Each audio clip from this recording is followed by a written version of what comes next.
বাড়াচ্ছে ভিড় হারানোর তালিকায়।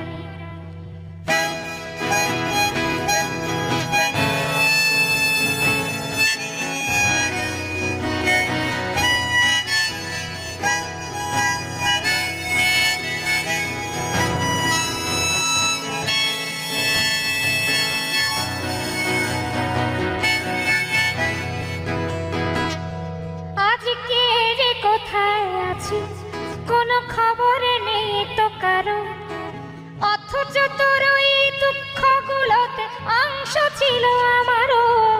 এই চলতি জীবন ঘটনা বহুল, 2-1 ইঞ্চি ফাঁকে